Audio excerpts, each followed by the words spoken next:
ನಮ್ಮ ಕರ್ತನೂ ರಕ್ಷಕನಾಗಿರುವಂಥ ಯೇಸು ಕ್ರಿಸ್ತನ ಪರಿಶುದ್ಧ ನಾಮದಲ್ಲಿ ನಿಮ್ಮೆಲ್ಲರನ್ನ ಈ ಹೋಪ್ ಚಾನಲ್ನ ಮೂಲಕ ದೇವರ ವಾಕ್ಯಕ್ಕೆ ಆಹ್ವಾನಿಸುವಂಥವನಾಗಿದ್ದೇನೆ.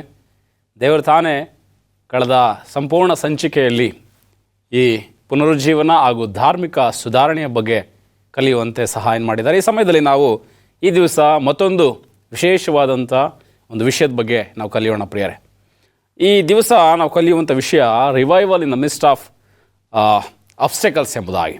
ನಮಗೆ ಬರುವಂಥ ಅಡೆತಡೆಗಳ ಮಧ್ಯದಲ್ಲಿಯೂ ಸಹ ನಮ್ಮ ಜೀವಿತವನ್ನು ಹೇಗೆ ನಾವು ಪುನರುಜ್ಜೀವನಗೊಳಿಸಬಹುದು, ಈ ವಿಷಯದ ಬಗ್ಗೆ ನಾವು ಮಾತಾಡೋದಕ್ಕಿಂತ ಮುಂಚೆ ಒಂದು ಚಿಕ್ಕ ಪ್ರಾರ್ಥನೆಯ ಮೂಲಕ ನಾವು ಮುಂದುವರಿಯೋಣ. ಪರಲೋಕದ ಪ್ರೀತಿಯುಳ್ಳ ತಂದೆ, ನಿನ್ನ ಅತಿ ಪರಿಶುದ್ಧ ನಾಮಕ್ಕೆ ಸ್ತೋತ್ರ ಉಂಟಾಗಲಿ. ಕರ್ತನೆ, ನಾವು ನಮ್ಮ ಆತ್ಮಿಕ ಜೀವಿತವನ್ನು ಬಲಗೊಳಿಸುವಾಗ, ಪುನರುಜ್ಜೀವನಗೊಳಿಸುವಾಗ ಬರುವಂಥ ಅಡೆತಡೆಗಳ ಕುರಿತಾಗಿ ನಾವು ಈ ವಾಕ್ಯದ ಮೂಲಕ ಕಲಿತಾ ಇದ್ದೇವೆ ಸ್ವಾಮಿ. ಕರ್ತನೆ, ನಮ್ಮ ಜೀವಿತಗಳನ್ನು ನೀನು ಬಲಪಡಿಸು. ಆ ಎಲ್ಲ ಅಡೆತಡೆಗಳನ್ನ ನಾವು ಮೆಟ್ಟಿ ನಿಲ್ಲುವುದಕ್ಕೆ ಆತ್ಮೀಕ ಬಲವನ್ನು ನಮಗೆ ಅನುಗ್ರಹಿಸು. ವೀಕ್ಷಣೆ ಮಾಡುವಂಥ ಪ್ರತಿ ವೀಕ್ಷಕರನ್ನು, ಅವರ ಕುಟುಂಬದ ಜೀವಿತಗಳನ್ನು ನೀನು ಆಶೀರ್ವಾದ ಮಾಡಿರಿ. ಎಲ್ಲರಲ್ಲಿಯೂ ಸಹ ಈ ಒಂದು ಅಂತ್ಯಕಾಲಕ್ಕೆ ಬೇಕಾದಂಥ ಆಧ್ಯಾತ್ಮಿಕ ವರದಾನಗಳು ಅನುಗ್ರಹವಾಗಲೆಂಬುದಾಗಿ ಯೇಸು ಸ್ವಾಮಿ ಹೆಸರಲ್ಲಿ ಪ್ರಾರ್ಥಿಸಿ ಬೇಡ್ಕೊಳ್ತೇವೆ ತಂದೆ, ಆಮೇನ್. ಇವತ್ತಿನ ಸಂದೇಶದಲ್ಲಿ ಈಗಾಗಲೇ ನಾನು ತಿಳಿಸಿದ ಹಾಗೆ ನಮ್ಮ ಆಧ್ಯಾತ್ಮಿಕ ಜೀವಿತವನ್ನು ನಾವು ಬಲಗೊಳಿಸುವಾಗ, ದೇವರ ಆತ್ಮಿಕ ವರಗಳನ್ನು ನಾವು ಹೊಂದಿಕೊಳ್ಳುವಾಗ, ನಮ್ಮ ಬದುಕನ್ನು ನಾವು ದೇವರಲ್ಲಿ ಸುಭದ್ರವಾಗಿ ದೃಢೀಕರಿಸುವಾಗ ಸಾಕಷ್ಟು ಅಡೆತಡೆಗಳನ್ನು, ಅನೇಕ ಅವಮಾನಗಳನ್ನು, ಅನೇಕ ಅಪಹಾಸ್ಯಗಳನ್ನು ನಾವು ಹೊಂದಬೇಕಾಗುತ್ತೆ ಪ್ರಿಯರೇ. ಇದಕ್ಕೆ ಪೂರಕವಾಗಿ ನಾವಿವತ್ತು ಕಲಿಯುವಂಥ ಒಂದು ಸತ್ಯವೇದದ ಭಾಗ ನೆಹೆಮೀಯನ ಒಂದು ಪುಸ್ತಕ 1ನೇ ಅಧ್ಯಾಯ ಮತ್ತು 2ನೇ ಅಧ್ಯಾಯದಲ್ಲಿ ನಾವು ನೋಡ್ತೇವೆ.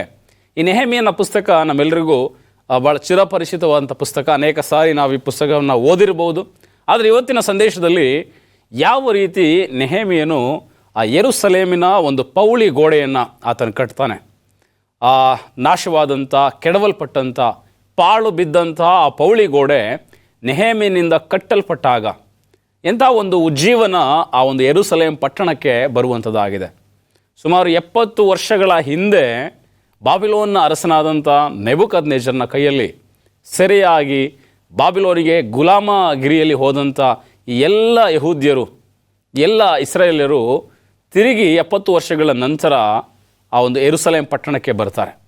ಆ ಯೆರೂಸಲೇಮ್ ಪಟ್ಟಣಕ್ಕೆ ಬರುವಾಗ ಆ ಯೆರೂಸಲೇಮ್ ಪಟ್ಟಣದಲ್ಲಿ ಪಾಳು ಬಿದ್ದಂಥ ದೇವಾಲಯ, ಪಾಳು ಬಿದ್ದಂಥ ಅವರ ಮನೆಗಳು, ಇವೆಲ್ಲವನ್ನು ಅವರು ಕಟ್ಟುವುದಕ್ಕೆ ಪ್ರಾರಂಭಿಸ್ತಾರೆ.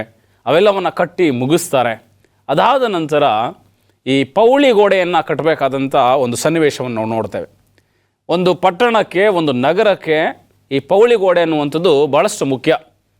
ಯಾವುದೇ ಶತ್ರುಗಳು ಒಳಗೆ ಬರದೇ ಇರೋ ರೀತಿಯಲ್ಲಿ ಒಂದು ಆ ಕಾವಲಿಗಾಗಿ, ಸುರಕ್ಷತೆಗಾಗಿ ಕಟ್ಕೊಳ್ತಕ್ಕಂಥದ್ದೇ ಪೌಳಿ ಗೋಡೆ. ಈ ಪೌಳಿ ಗೋಡೆ ಯೆರೂಸಲೇಮ್ ಪಟ್ಟಣಕ್ಕೆ ಇರಲಿಲ್ಲ. ಯಾಕಂತೇಳಿದರೆ ನೆಬೂಕದ್ನೆಚ್ಚರ ಅರಸ 70 ವರ್ಷಗಳ ಹಿಂದೆ ಆ ಪಟ್ಟಣವನ್ನು ನಾಶ ಮಾಡುವಾಗ ಸಂಪೂರ್ಣ ಕೋಟೆ, ಪೌಳಿ ಗೋಡೆ, ದೇವಾಲಯ, ಎಲ್ಲ ಜನರ ಮನೆಗಳು, ನಿವಾಸ ಸ್ಥಾನಗಳು, ತೋಟ, ಹೊಲ, ಗದ್ದೆ ಎಲ್ಲವೂ ಸಹ ಸಂಪೂರ್ಣವಾಗಿ ಆ ಶತ್ರು ಸೈನ್ಯದಿಂದ ನಾಶವಾಗಿತ್ತಂತ ನೋಡ್ತೇವೆ. ಸೊ ಇಂಥ ಒಂದು ಯೆರೂಸಲೇಮ್ ಪಟ್ಟಣದ ಪೌಳಿ ಗೋಡೆಯನ್ನು ಕಟ್ಟಬೇಕೆಂಬುದಾಗಿ ನೆಹೆಮೀಯನು ನಿರ್ಧರಿಸುವಾಗ ಸುಮಾರು 3 ವಿಷಯಗಳನ್ನ ಅವನು ಗಮನಿಸ್ತಾನೆ ಪ್ರಿಯರೇ. ಯಾವೆಲ್ಲ ವಿಷಯಗಳನ್ನ ಅವನು ಗಮನಿಸ್ತಾನೆ, ಯಾವ ವಿಷಯಗಳನ್ನ ಅವನು ತನ್ನ ಕೈಗೆತ್ಕೊಂಡು ಆ ಪೌಳಿ ಗೋಡೆಯನ್ನು ಕಟ್ಟುವುದಕ್ಕೆ ಅವನು ಪ್ರಾರಂಭ ಮಾಡ್ತಾನೆ, ಈ ವಿಷಯಗಳು ಇವತ್ತು ಕೇವಲ ಒಂದು ಪಟ್ಟಣಕ್ಕೆ ಸುರಕ್ಷತೆಗಾಗಿ ಕಟ್ಟುವಂಥ ಪೌಳಿ ಗೋಡೆಗೆ ಮಾತ್ರ ಸೀಮಿತ ಆಗಿಲ್ಲ. ಬದಲಾಗಿ ನಮ್ಮ ಒಂದು ಆಧ್ಯಾತ್ಮಿಕ ಜೀವನದಲ್ಲಿ ನಾವು ಸಹ ನಮ್ಮ ಸುರಕ್ಷತೆಗಾಗಿ, ನಮ್ಮ ಭದ್ರತೆಗಾಗಿ, ನಮ್ಮ ರಕ್ಷಣೆಗಾಗಿ ಯಾವ ರೀತಿ ಈ ವಿಷಯಗಳನ್ನ ನಾವು ಗಮನಿಸೋದ್ರಿಂದ ಇದು ನಮಗೆ ಪ್ರಯೋಜನವನ್ನು ಉಂಟು ಮಾಡುತ್ತೆ ಅನ್ನೋದನ್ನು ನಾವು ಕಲೀಲಿಕ್ಕೆ ಸಾಧ್ಯ. ಮೊದಲನೇದಾಗಿ ನೆಹೆಮೀಯ ಏನು ಮಾಡ್ತಾನೆ? ನೆಹೆಮೀಯ ಪುಸ್ತಕದ 1ನೇ ಅಧ್ಯಾಯ 1ರಿಂದ 3 ವಚನಗಳು ಈ ರೀತಿಯಾಗಿ ಹೇಳುತ್ತೆ. ಹಕಲ್ಯನ ಮಗನಾದ ನೆಹೆಮೀಯನ ಮಾತುಗಳು. 25ನೆಯ ವರ್ಷದ ಮಾರ್ಗಶಿರ ಮಾಸದಲ್ಲಿ ನಾನು ಶೂಷನ್ ಪಟ್ಟಣದ ಅರಮನೆಯಲ್ಲಿದ್ದಾಗ ನನ್ನ ಸಹೋದರರಲ್ಲಿ ಒಬ್ಬನಾದ ಹನಾನಿಯನು ಬೇರೆ ಕೆಲವು ಜನರು ಯಹೂದದಿಂದ ನನ್ನ ಬಳಿಗೆ ಬಂದರು. ಸೆರೆಯೊಳಗೆ ತಪ್ಪಿಸಿಕೊಂಡ ಯಹೂದ್ಯರ ಮತ್ತು ಯೆರೂಸಲೇಮಿನ ಸಮಾಚಾರವನ್ನು ನಾನು ಅವರ ಹತ್ತಿರ ವಿಚಾರಿಸುವಲ್ಲಿ ಅವರು ನನಗೆ, ಸೆರೆಯ ಮನೆಯೊಳಗೆ ತಪ್ಪಿಸಿಕೊಂಡು ಆ ಸಂಸ್ಥಾನದಲ್ಲಿ ವಾಸಿಸುತ್ತಿರುವರು ಮಹಾ ಕಷ್ಟ ನಿಂದೆಗಳಿಗೆ ಒಳಗಾಗಿದ್ದಾರೆ. ಯೆರೂಸಲೇಮಿನ ಪೌಳಿ ಗೋಡೆಯು ಕೆಡವಲ್ಪಟ್ಟಿರುತ್ತದೆ, ಅದರ ಬಾಗಿಲುಗಳು ಬೆಂಕಿಯಿಂದ ಸುಡಲ್ಪಟ್ಟಿರುತ್ತವೆ ಎಂದು ಹೇಳಿದರು. ಈ ನೆಹೆಮಿಯ ಮೊದಲನೇದಾಗಿ ಆ ಪಟ್ಟಣದ ಕುರಿತಾಗಿ, ಯೆರೂಸಲೇಮ್ ಪಟ್ಟಣದ ಬಗ್ಗೆ ಒಂದು ಮಾಹಿತಿಯನ್ನು ಆತ ತಿಳ್ಕೊಳ್ತಾ ಇದ್ದಾನೆ. ಯಹೂದದಿಂದ ಬಂದಂಥ ಕೆಲವು ಸಹೋದರರಿಂದ, ಕೆಲವು ಸ್ನೇಹಿತರಿಂದ ಆ ಪಟ್ಟಣದ ಮಾಹಿತಿಯನ್ನು ಕೇಳುವಾಗ ಆ ಪಟ್ಟಣದಲ್ಲಿ ವಾಸಿಸುವಂಥವರ ಸ್ಥಿತಿಗತಿ ಏನಾಗಿದೆ, ಭಾಳಷ್ಟು ಕಷ್ಟ ನಿಂದೆಗಳಿಗೆ ಅವರು ಒಳಗಾಗಿದ್ದಾರೆ. ಯಾಕೆ ಅಂತ ಹೇಳಿದರೆ, ಆ ಯೆರೂಸಲೇಮಿನ ಪೌಳಿಗೋಡೆ ಕೆಡವಲ್ಪಟ್ಟಿದೆ, ಬೆಂಕಿಯಿಂದ ಸುಡಲ್ಪಟ್ಟಿದೆ, ಹಾಳಾಗಿದೆ. ಆ ಪೌಳಿಗೋಡೆ ಇಲ್ಲದೆ ಜನರು ಸುರಕ್ಷಿತವಾಗಿ ವಾಸ ಮಾಡಲಿಕ್ಕೆ, ನೆಮ್ಮದಿಯಾಗಿ ಜೀವಿಸಲಿಕ್ಕೆ ಆಗ್ತಾ ಇಲ್ಲ. ಯಾವಾಗ ಯಾವ ಕ್ಷಣದಲ್ಲಿ ಬೇಕಾದರೂ ಶತ್ರುಗಳು ಭಾಳ ಸುಲಭವಾಗಿ ಆರಾಮವಾಗಿ ಪಟ್ಟಣದ ಮೇಲೆ ದಾಳಿ ಮಾಡ್ಬೋದು, ನಷ್ಟವನ್ನು ಉಂಟು ಮಾಡ್ಬೋದು, ಪ್ರಾಣಹಾನಿ ಮಾಡ್ಬೋದು. ಸೊ ಇದೆಲ್ಲವನ್ನು ನೆನೆಯುವಾಗ ಅಲ್ಲಿನ ನಿವಾಸಿಗಳು, ಅಲ್ಲಿನ ಜನರು ಭಾಳ ಕಷ್ಟಗಳಿಂದ, ಭಾಳ ನಿಂದೆಗಳಿಂದ, ಭಯದಿಂದ ಅವರು ವಾಸ ಮಾಡಬೇಕಂತ ಪರಿಸ್ಥಿತಿ ಬಂದಿದೆ ಪ್ರಿಯ. ಮೊದಲನೇದಾಗಿ ಈ ವಿಷಯವನ್ನು ಈ ನೆಹೆಮಿಯ ತಿಳ್ಕೊಳ್ತಾನೆ. ಯೆರೂಸಲೇಮಿನ ಕುರಿತಾದಂಥ ಒಂದು ಮಾಹಿತಿಯನ್ನು ಅವನು ಕಲೆ ಹಾಕ್ತಾನೆ. ನಮ್ಮ ಆಧ್ಯಾತ್ಮಿಕ ಜೀವಿತದಲ್ಲಿಯೂ ಸಹ ನಮ್ಮ ಜೀವನ ಒಂದು ಉತ್ತಮ ರೀತಿಯಲ್ಲಿ, ಸುಧಾರಣೆಯ ಹಾದಿಯಲ್ಲಿ ನೆಮ್ಮದಿಯಾಗಿ ಸಂತೋಷವಾಗಿ ಇರಬೇಕಂತ ಹೇಳಿದರೆ, ನಾವು ಮೊಟ್ಟ ಮೊದಲು ಮಾಡಬೇಕಾದಂಥ ಪ್ರಮುಖವಾದ ಕೆಲಸ, ನಮ್ಮ ಜೀವನದ ಬಗ್ಗೆ ನಮಗೆ ಮಾಹಿತಿ ಬೇಕು. ಸೊ ಯಾವ ಮಾಹಿತಿ, ಏನು ಮಾಹಿತಿ, ಆಧ್ಯಾತ್ಮಿಕವಾಗಿ ಯಾವ ರೀತಿಯಲ್ಲಿ ನಾವಿದ್ದೇವೆ, ನಮ್ಮ ಪರಿಸ್ಥಿತಿ ಏನಾಗಿದೆ, ಆಧ್ಯಾತ್ಮಿಕವಾಗಿ ನಮ್ಮ ಸ್ಥಿತಿಗತಿ ಎಂಥದ್ದಾಗಿದೆ.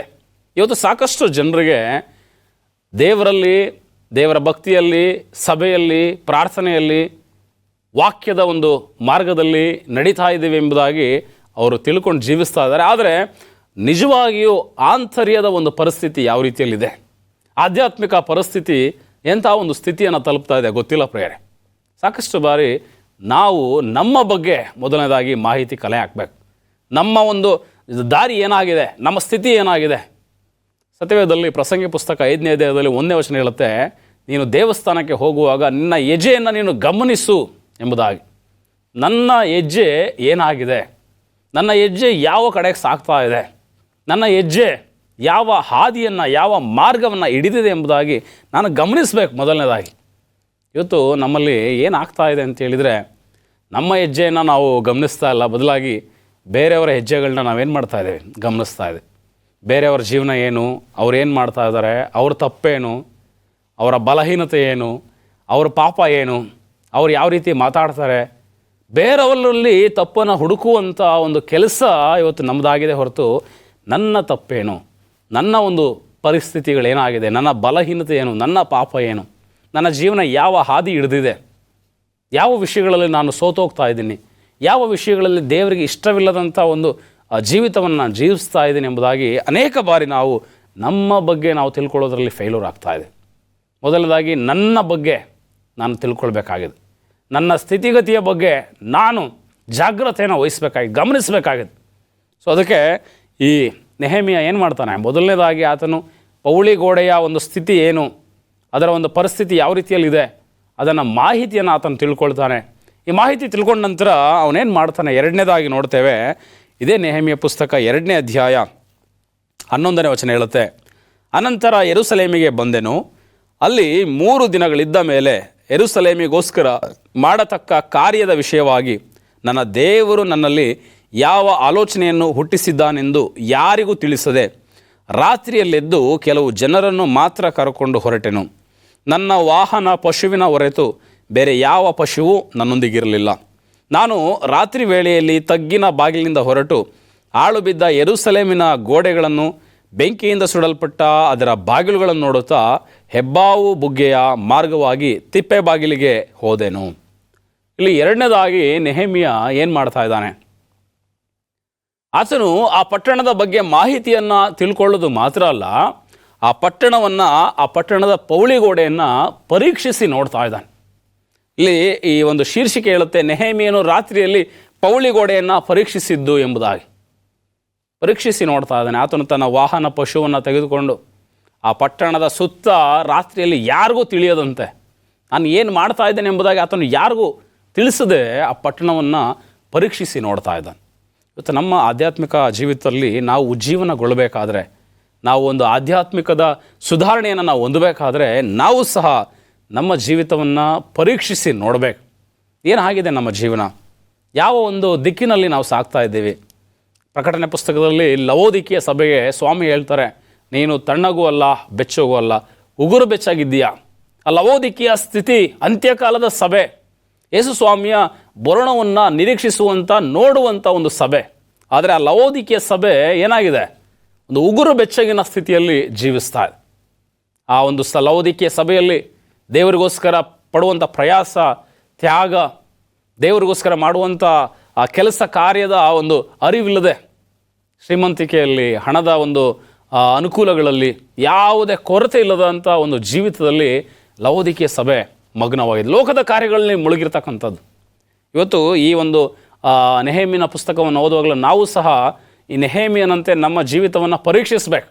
ಯಾವ ಒಂದು ವಿಷಯಗಳಲ್ಲಿ ನಾವು ಕಂಫರ್ಟಬಲ್ ಆಗಿ ನಾವು ಜೀವನ ಮಾಡ್ತಾ ಇದ್ದೀವಿ, ಇಷ್ಟಕ್ಕೆ ಸಾಕು, ಇದು ಮಾತ್ರ ನಮಗೆ ಸಾಕು ಅನ್ನುವಷ್ಟು ಮಟ್ಟಿಗೆ ನಾವು ಜೀವಿಸ್ತಾ ಇದ್ದೀವಿ.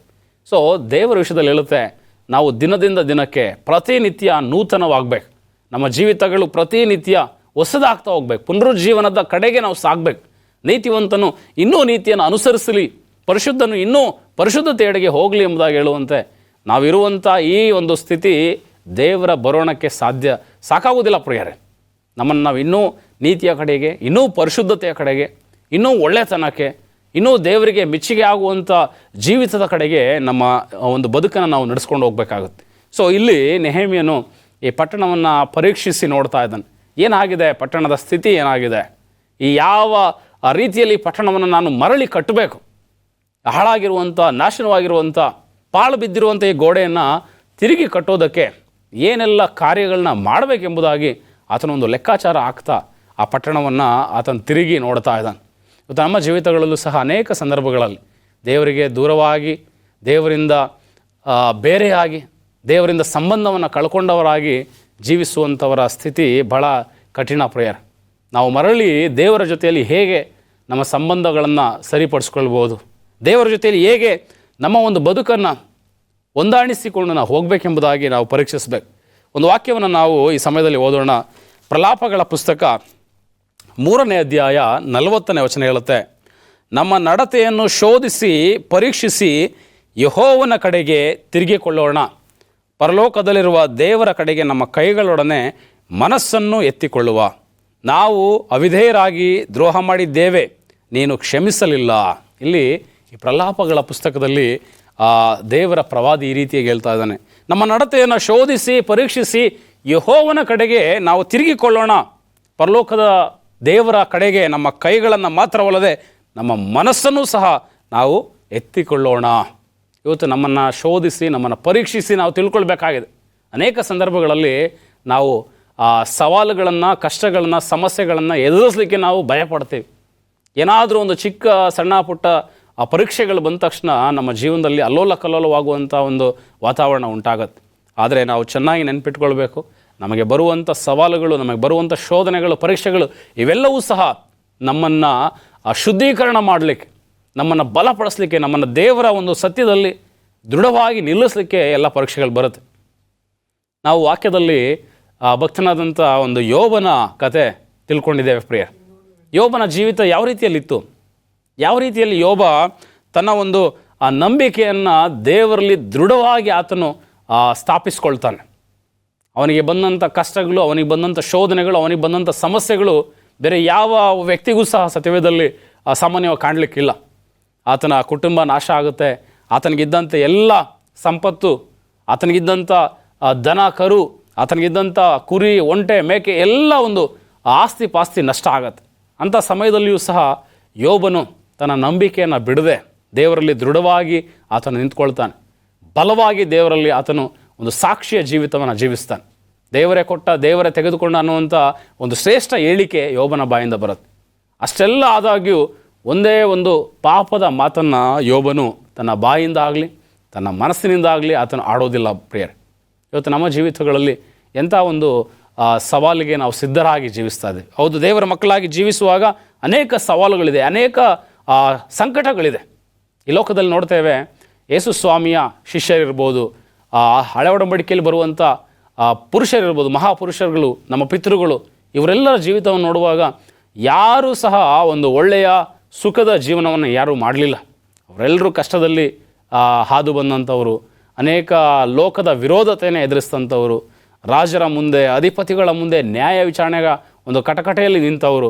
ಇಂಥ ಒಂದು ತ್ಯಾಗದ ಜೀವನವನ್ನು, ಪರಿಶ್ರಮದ ಜೀವನವನ್ನು ಅವರೆಲ್ಲರೂ ಸಹ ಮಾಡಿ ದೇವರ ಆಶೀರ್ವಾದವನ್ನು ಹೊಂದಿದ್ರು ಎಂಬುದಾಗಿ ನೋಡ್ತೇವೆ. ಮತ್ತು ನಮ್ಮ ಬದುಕಲ್ಲೂ ಸಹ ದೇವರ ಒಂದು ಆಶೀರ್ವಾದವನ್ನು ಹೊಂದುವಾಗ ನಮ್ಮ ಜೀವನ ಸವಾಲುಗಳ ಮಧ್ಯದಲ್ಲಿ ಹಾದು ಹೋಗುತ್ತೆ. ಇವತ್ತು ನಾವು ಕಲಿತಾ ಇದ್ದೀವಿ, ಈ ಪುನರುಜ್ಜೀವನವನ್ನು ಹೊಂದಬೇಕಾದ್ರೆ ಅನೇಕ ಅಡೆತಡೆಗಳನ್ನು, ಅಡ್ಡಿಗಳನ್ನು ನಾವು ಭೇದಿಸಿ ನಿಲ್ಲಬೇಕೆಂಬುದಾಗಿ. ಸೊ ಇಂಥ ಒಂದು ಅಡೆತಡೆಗಳನ್ನು ನಾವು ಭೇದಿಸಿ ನಿಲ್ಲಬೇಕಾದ್ರೆ ನಾವೇನು ಮಾಡಬೇಕು? ನೆಹೆಮೀಯನಂತೆ ನಮ್ಮ ಜೀವಿತವನ್ನು ನಾವು ಪರೀಕ್ಷಿಸ್ಕೊಳ್ಬೇಕು. ಏನಾಗಿದೆ ನಮ್ಮ ಜೀವನ, ಯಾವ ಸ್ಥಿತಿಯಲ್ಲಿದೆ, ಇದನ್ನು ನಾವು ಪರೀಕ್ಷಿಸಿಕೊಂಡು ಈ ವಾಕ್ಯದಲ್ಲಿ ಹೇಳುವಂತೆ, ಪ್ರಲಾಪಗಳ ಪುಸ್ತಕದಲ್ಲಿ ಪ್ರವಾದಿ ತಿಳಿಸುವಂತೆ ನಮ್ಮ ಮನಸ್ಸನ್ನು ನಾವು ದೇವರ ಕಡೆಗೆ ತಿರುಗಿಸ್ಬೇಕು. ಸವಾಲುಗಳು ಬರುವಾಗ, ಕಷ್ಟಗಳು ಬರುವಾಗ ಜನರ ಬಳಿಯಲ್ಲಿ ಅಥವಾ ಸಹೋದರ ಸಹೋದರಿಯರು, ಕುಟುಂಬಸ್ಥರು ಮತ್ತು ಯಾರೋ ಮೇಲೆ ನಾವು ಅಪಾರ ನಂಬಿಕೆಯನ್ನು ಇಟ್ಕೊಂಡು ನಾವು ಜೀವಿಸ್ತೇವೆ. ಆದರೆ ದೇವರ ಮಕ್ಕಳಾಗಿ ನಮಗಿರುವಂಥ ಏಕೈಕ ನಿರೀಕ್ಷೆ, ಏಕೈಕ ನಂಬಿಕೆ, ಏಕೈಕ ಭರವಸೆ ಅದು ದೇವರು ಮಾತ್ರ. ದೇವರು ಮಾತ್ರ ನಮ್ಮ ಪರಿಸ್ಥಿತಿಯನ್ನು ತಿಳಿಗೊಳಿಸಲಿಕ್ಕೆ ಸಾಧ್ಯ ಪ್ರಿಯರೇ. ಆದ್ದರಿಂದ ಈ ನೆಹೆಮೀಯನು ಏನು ಮಾಡ್ತಾನೆ? ಎರಡನೇದಾಗಿ ಆತನು ಆ ಪೌಳಿ ಗೋಡೆಯನ್ನು ಪರೀಕ್ಷಿಸಿ ನೋಡ್ತಾ ಇದ್ದಾನೆ. ಇವತ್ತು ನಮ್ಮ ಆಧ್ಯಾತ್ಮಿಕ ಜೀವಿತವನ್ನು ನಾವು ಪರೀಕ್ಷಿಸಿ ನೋಡಿ ದೇವರಲ್ಲಿ ಭದ್ರವಾಗಿ ನಾವು ನಿರ್ಮಿಸಿಕೊಳ್ಳುವಂಥ ಒಂದು ಕಾರ್ಯ ಮಾಡಬೇಕಾಗಿದೆ. ಮೂರನೇದಾಗಿ ಈ ನೆಹೆಮೀಯನು ಏನು ಮಾಡ್ತಾನೆ? 2ನೇ ಅಧ್ಯಾಯ 17 ಮತ್ತು 18ನೇ ವಚನ ಹೀಗೆ ಹೇಳುತ್ತೆ. ನೆಹೆಮೀಯ 2:17-18. ಆಗ ನಾನು ಅವರಿಗೆ, ನಮ್ಮ ದುರವಸ್ಥೆ ನಿಮ್ಮ ಕಣ್ಣ ಮುಂದಿರುತ್ತದಲ್ಲವೋ? ಯೆರೂಸಲೇಮ್ ಪಟ್ಟಣವು ಹಾಳು ಬಿದ್ದಿದೆ, ಅದರ ಬಾಗಿಲುಗಳು ಬೆಂಕಿಯಿಂದ ಸುಡಲ್ಪಟ್ಟಿರುತ್ತವೆ. ಬನ್ನಿರಿ, ಯೆರೂಸಲೇಮಿನ ಗೋಡೆಯನ್ನು ಕಟ್ಟೋಣ. ಹೀಗೆ ಮಾಡಿದರೆ ನಮ್ಮ ಮೇಲಣ ನಿಂದೆಯು ಹೋಗುವುದು ಎಂದು ಹೇಳಿದನು. ಅಷ್ಟು ಮಾತ್ರ ಅಲ್ಲ, ದೇವರ ಕೃಪಾಹಸ್ತವು ನನ್ನನ್ನು ಪಾಲಿಸಿದ್ದನ್ನು, ಅರಸನು ನನಗೆ ಹೇಳಿದ್ದನ್ನು ಅವರಿಗೆ ವಿವರಿಸಿದೆನು. ಆಗ ಅವರು ಬನ್ನಿರಿ ಕಟ್ಟೋಣ ಎಂದು ಹೇಳಿ ಆ ಒಳ್ಳೆ ಕೆಲಸಕ್ಕೆ ಕೈ ಹಾಕಲು ಧೈರ್ಯಗೊಂಡರು.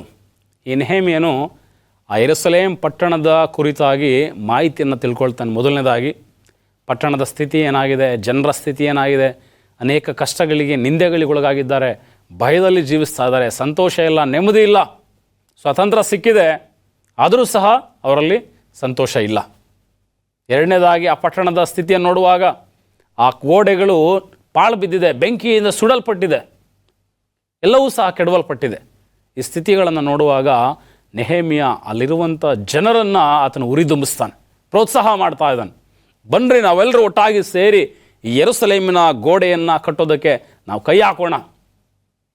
ಇವತ್ತು ನಮ್ಮ ಒಂದು ಬದುಕಲ್ಲೂ ಸಹ ನಮ್ಮ ಸ್ಥಿತಿ ಏನಾಗಿದೆ, ದೇವರಿಗೆ ಎಷ್ಟು ನಾವು ದೂರವಾಗಿ ಹೋಗ್ತಾ ಇದ್ದೀವಿ, ಎಷ್ಟು ದೇವರಿಗೆ ದೂರವಾಗಿ ಲೋಕದ ವಿಷಯಗಳಲ್ಲಿ, ಲೋಕದ ಕಾರ್ಯಗಳಲ್ಲಿ ನಮ್ಮನ್ನು ನಾವು ತೊಡಗಿಸ್ಕೊಳ್ತಾ ಇದ್ದೀವಿ. ನಾವು ಪ್ರಶ್ನೆ ಮಾಡಿಕೊಳ್ಬೇಕು. ಒಂದು ವೇಳೆ ನಮ್ಮ ಜೀವನ ದೇವರಿಂದ ದೂರ ಆಗ್ತಾ ಇದೆ, ಪ್ರಾರ್ಥನೆಯಿಂದ ದೂರ ಆಗ್ತಾ ಇದೆ, ವಾಕ್ಯದಿಂದ ದೂರ ಆಗ್ತಾ ಇದೆ, ನಮ್ಮ ಜೀವನ ಸಬ್ಬತ್ತಿನಿಂದ ದೂರ ಆಗ್ತಾ ಇದೆ, ದೇವರ ಆಜ್ಞೆಗಳಿಗೆ ವಿರುದ್ಧವಾಗಿ ನಡ್ಕೊಳ್ಳುವಂಥ ಸ್ಥಿತಿಗೆ ನಮ್ಮ ಜೀವನ ಹೋಗ್ತಾ ಇದೆ ಅಂದರೆ ಎಚ್ಚೆತ್ತುಕೊಳ್ಬೇಕಾಗಿದೆ. ಈ ದಿವಸ ನಮಗೆ ಇದೊಂದು ಎಚ್ಚರಿಕೆಯ ಕರೆ ಪ್ರಿಯರೇ. ನಮ್ಮ ಆಧ್ಯಾತ್ಮಿಕ ಜೀವನ ದೇವರ ಜೊತೆಯಲ್ಲಿ ಸಾಗಬೇಕು. ದೇವರ ಜೊತೆಯಲ್ಲಿ ನಾವು ಹೋದಾಗ, ದೇವರನ್ನ ಹಿಂಬಾಲಿಸುವಾಗ, ದೇವರ ಒಂದು ಮಾರ್ಗದರ್ಶನದಲ್ಲಿ ನಾವು ಬದುಕುವಾಗ ಮಾತ್ರ ನಾವು ಸುರಕ್ಷಿತವಾಗಿರ್ಲಿಕ್ಕೆ ಸಾಧ್ಯ. ಆ ಒಂದು ಐಗುಪ್ತ ದೇಶದಿಂದ ಹೊರಗಡೆ ಬಂದಂಥ ಇಸ್ರೇಲರ ಬದುಕಲ್ಲಿ ಸ್ವಾಮಿ ಯಾವ ರೀತಿಯಲ್ಲಿ ಅವ್ರನ್ನ ನಡೆಸಿದರು? ಇರುಳಲ್ಲಿ ಅಗ್ನಿಸ್ತಂಭವಾಗಿ, ಹಗಲಲ್ಲಿ ಮೇಘಸ್ತಂಭವಾಗಿ. ಅವರು ಎಲ್ಲೆಲ್ಲಿ ಹೋಗ್ತಾರೋ ಎಲ್ಲ ಕಡೆ ದೇವರ ಪ್ರಸನ್ನತೆ ಅವ್ರ ಜೊತೆಯಲ್ಲಿ ಇರ್ತಾ ಇತ್ತು. ದೇವರ ಪ್ರಸನ್ನತೆ ಅವ್ರ ಜೊತೆಯಲ್ಲಿ ಇರುವಷ್ಟು ಸಮಯ ಅವರು ಸುರಕ್ಷಿತವಾಗಿರ್ತಾ ಇದ್ರು. ಯಾವುದೇ ಕೊರತೆ ಇಲ್ಲದಂತೆ ಆಹಾರಕ್ಕಾಗಲಿ, ನೀರಿಗಾಗಲಿ, ಅರಣ್ಯದಲ್ಲಿರುವಾಗ ಅವರ ಬಟ್ಟೆಗಳು ಹರಿದು ಹೋಗಲಿಲ್ಲ, ಅವರ ಚಪ್ಪಲಿಗಳು ಸವಿಲಿಲ್ಲ ಎಂಬುದ ವಾಕ್ಯ ಹೇಳುತ್ತೆ. ಆ 40 ವರ್ಷ ಅರಣ್ಯ ಪ್ರಯಾಣದಲ್ಲಿ ಅವರ ಜೀವನ ಭಾಳಷ್ಟು ಆರಾಮದಾಯಕವಾಗಿ ದೇವರವ್ರನ್ನ ನಡೆಸ್ಕೊಂಡು ಬರ್ತಾರೆ. ಇವತ್ತು ದೇವರು ನಮ್ಮ ಸಂಗಡ ಇರೋದಾದರೆ, ದೇವರು ನಮ್ಮ ಜೊತೆಯಲ್ಲಿ ಇರೋದಾದರೆ ನಮಗೆ ಆಶೀರ್ವಾದ. ದೇವರು ನಮ್ಮ ಜೊತೆಯಲ್ಲಿ ಇರುವುದಾದರೆ ಕೊರತೆ ಇಲ್ಲ.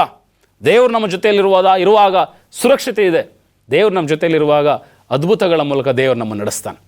ಇಲ್ಲಿ ಈ ನೆಹೆಮೀಯನು ಸಹ ಆ ಪಟ್ಟಣದ ಬಗ್ಗೆ ತಿಳ್ಕೊಳ್ಳುವಾಗ ಭಾಳಷ್ಟು ದುಃಖ ಆಗುತ್ತೆ ಅವನಿಗೆ.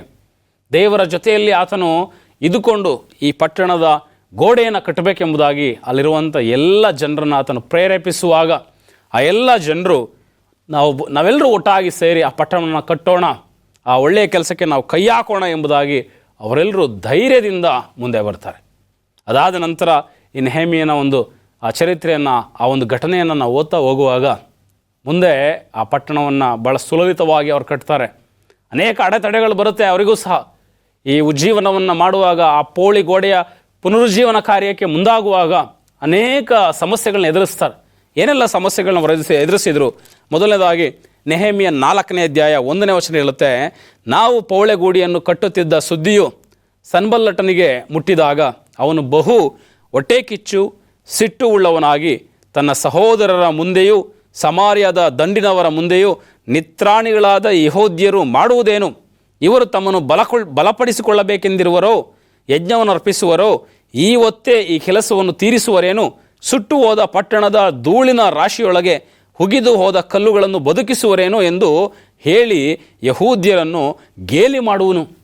ಅಷ್ಟು ಮಾತ್ರ ಅಲ್ಲ, ಅವನ ಬಳಿಯಲ್ಲಿ ನಿಂತಿದ್ದ ಅಮ್ಮೋನಿಯನಾದ ಟೋಬಿಯನು ಅವರು ಕಟ್ಟುವ ಕಲ್ಲು ಗೋಡೆಯ ಮೇಲೆ ನರಿ ಹಾರಿದರೆ ಅದು ಬಿದ್ದು ಹೋಗುವುದು ಅಂದನು.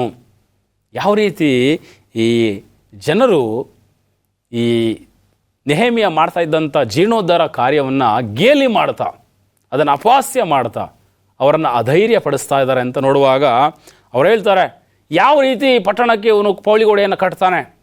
ಆ ಮಣ್ಣಲ್ಲಿ ಉದುಗಿ ಹೋದಂಥ ಆ ಕಲ್ಲುಗಳಿಗೆ ಮತ್ತೆ ಆತನ ಜೀವವನ್ನು ತರಲಿಕ್ಕೆ ಸಾಧ್ಯವೋ? ಒಂದು ವೇಳೆ ಅವರು ಕಟ್ಟಿ ನಿಲ್ಲಿಸಿದ್ರೂ ಸಹ ಒಂದು ನರಿ ಅದರ ಮೇಲೆ ಹಾರಿದರೆ ಅದು ಬಿದ್ದು ಹೋಗುತ್ತೆ. ಸೊ ಎಂಥ ಒಂದು ಆ ಗೇಲಿಯ ಮಾತುಗಳಿಂದ ನೆಹೆಮೀಯನ ಕೆಲಸವನ್ನು ಈ ವ್ಯಕ್ತಿಗಳು ಹೀಯಾಳಿಸ್ತಾ ಇದ್ದಾರೆ.